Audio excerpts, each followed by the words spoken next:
Hello बच्चों, चलिए प्रश्न को पढ़ते हैं। दूर संबंधित समूहों में समान कार्य के लिए विकसित एक प्रकार का अनुकूलन जो कहलाता है। पहला विकल्प है अभिसारी विकास, दूसरा है संयोजक कड़ी, तीसरा है अप्राप्त कड़ी और चौथा है अपसारी विकास। तो प्रश्न क्या पूछा गया कि दूर संबंधित समूहों में एक कार्य को करने के लिए विकसित एक प्रकार का अनुकूलन क्या कहलाता है। चलिए बात करते हैं इस प्रश्न की मुख्य अवधारणा, जिसमें हम बात करेंगे अभिसारी विकास के बारे में कि अभिसारी विकास क्या होता है। तो बच्चों, दूर संबंधित समूहों, जैसे कि दूर संबंधित समूहों में क्या होता है, एक ही कार्य को करने के लिए यानी कि समान कार्य को करने के लिए या समान कार्य को करने के लिए विकसित एक प्रकार का क्या होता है, जो अनुकूलन होता है, यही अनुकूलन क्या कहलाता है, अभिसारी विकास कहलाता है। ठीक है।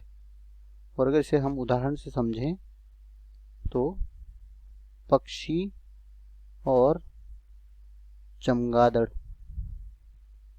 के पंख, इनमें यह जो अंग है दोनों ही, ये जो प्राणी है दोनों ही अलग अलग समूह के, जो पक्षी है यह पक्षी वर्ग का प्राणी है और चमगादड़ जो है स्तनधारी वर्ग का प्राणी है। तो इसके जो अंग होते हैं, पंख, या इनका कार्य क्या होता है, उड़ना। कार्य समान है, उत्पत्ति और संरचना में यह भिन्न है। तो अगर बात करें यहाँ पर विकल्पों की, तो पहला है अभिसारी विकास और यही हमारा उत्तर है। संयोजक कड़ी, तो बच्चों जब क्या होता है, कोई जीव दो भिन्न समूहों के लक्षणों को प्रदर्शित करता है। ठीक है। जब कोई जीव दो भिन्न समूहों के लक्षणों को प्रदर्शित करता है तो इसे कहते हैं संयोजक कड़ी। तो यह तो गलत हो जाएगा।